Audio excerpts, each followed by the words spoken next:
Esta nueva tutoría recibe Tocola también en tu dispositivo móvil o tocó. Comillas, ni un libro, ni un carnet, ni un cartón dignifican. Cuando se olvida la historia escrita, se restringe la universidad y se corrompe la profesión. Comillas. Como se observa la figura, el ejercicio planteado consiste en crear un programa que permita demostrar las leyes lógicas distributivas. P o Q y R es equivalente a P o Q y P o R.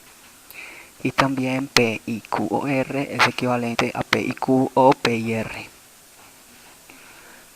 Planteamos la solución en un programa de 49 líneas.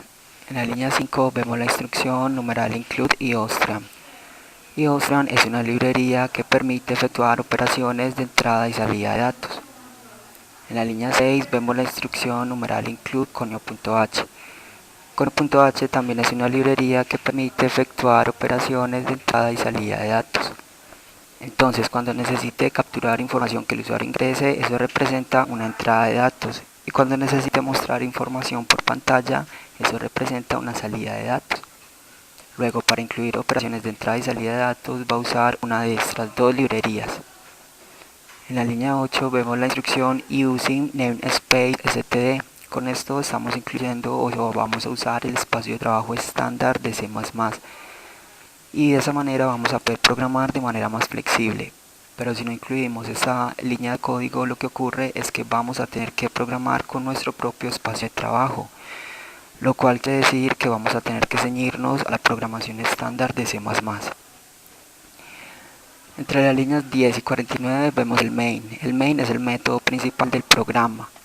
Cuando un programa compila, lo que ocurre es que se incluyen las librerías, se mira el espacio de trabajo a usar y se busca el main, es decir, el inicio del programa. En la línea 12 vemos cómo se declara un vector llamado P de tipo booleano y se inicializa con los valores de falso y verdadero. Recuerde que un vector es una estructura estática de datos, eso quiere decir que va a almacenar información de manera temporal mientras se ejecuta el programa. Es decir, aquí estamos reservando espacio de memoria. En la línea 13 vemos que también se declara un vector llamado Q de tipo booleano y se inicializa con los valores de falso y verdadero. Asimismo, en la línea 14 se declara un vector llamado R, que también se inicializa con valores de falso y verdadero. Entre las líneas 15 y 18 vemos los vectores A, B, C y D. Estos vectores son de tamaño 8, también de tipo booleano, y van a permitir arrojar la salida de la tabla para poder comprobar entonces las leyes distributivas. El vector A va a almacenar entonces el resultado lógico de la operación P o Q y R. El vector B va a almacenar el resultado de la operación lógica P o Q y P o R. Entonces ya cuando los vectores A y B estén listos, solamente restará compararlos para saber si se cumple o no la equivalencia. Los datos en las respectivas posiciones deben de ser iguales. Asimismo, entonces en la línea 17 el vector C va a almacenar la expresión P, I, Q o R, y el vector D va a almacenar la expresión P, I, Q o P y R. Y se comparan los vectores de C y D. En la línea 20 vemos la instrucción en que declaramos una variable llamada band de tipo booleano y se inicializa en verdad. En la línea 21 se declaran cuatro variables de tipo entero, la variable I, J, K y C. Esta última se inicializa a 0. Las variables I, J y K serán variables controladoras de los ciclos.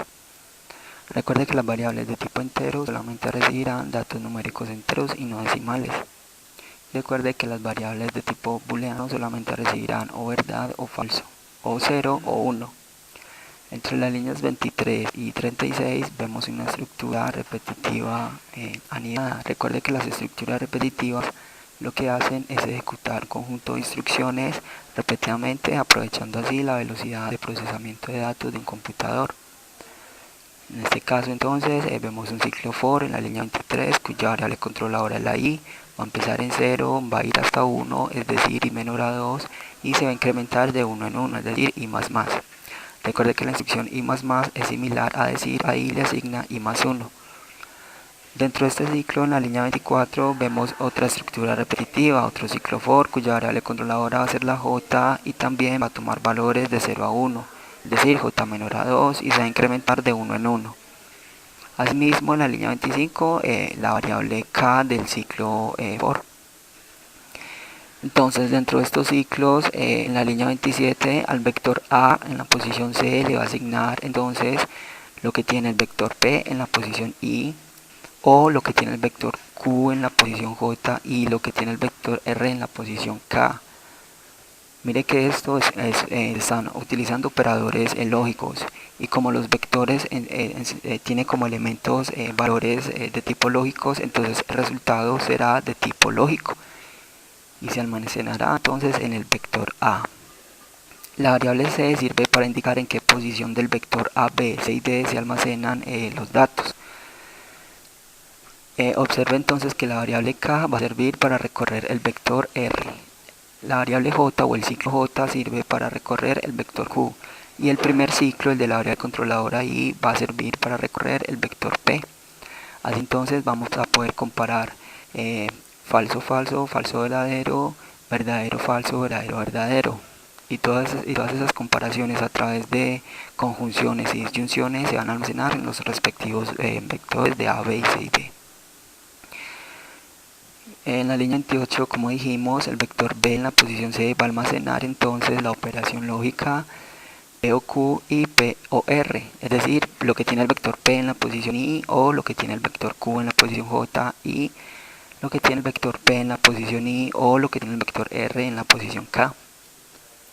Entonces, suponiendo que lo que tiene el vector p en la posición i es falso, y lo que tiene el vector q en la posición j es falso, y lo que tiene el vector p en la posición i sabemos que es falso, y r en la posición k es verdad, entonces simplemente se opera esto y se almacena en el vector. Recuerde que la tabla booleana del AND, es decir, la conjunción, es verdad siempre y cuando todas las variables implicadas sean ciertas. Y la tabla lógica del OR es cierta si al menos una de las variables implicadas es cierta.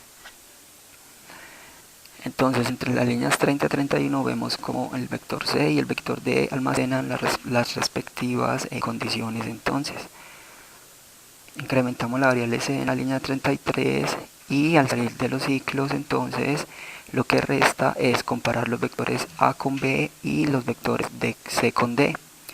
Los vectores en las respectivas posiciones deben de tener los mismos valores. Si se encuentra un valor respectivo que no sea igual, entonces las leyes distributivas no se van a cumplir, las equivalencias no se cumplen.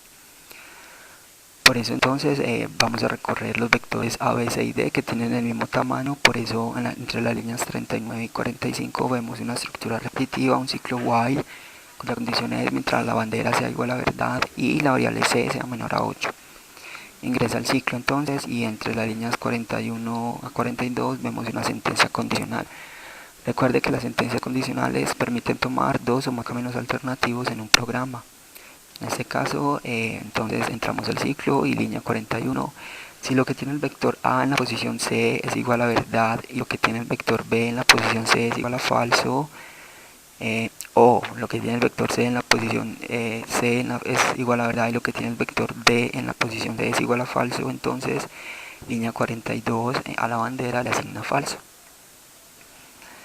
Mire que esta sentencia condicional no tiene llaves ni de apertura ni de cierre. Eso quiere decir que cuando usted tenga una sentencia condicional con solo una línea de código, se va a poder ahorrar el poner las llaves de apertura y de cierre, asimismo con los ciclos.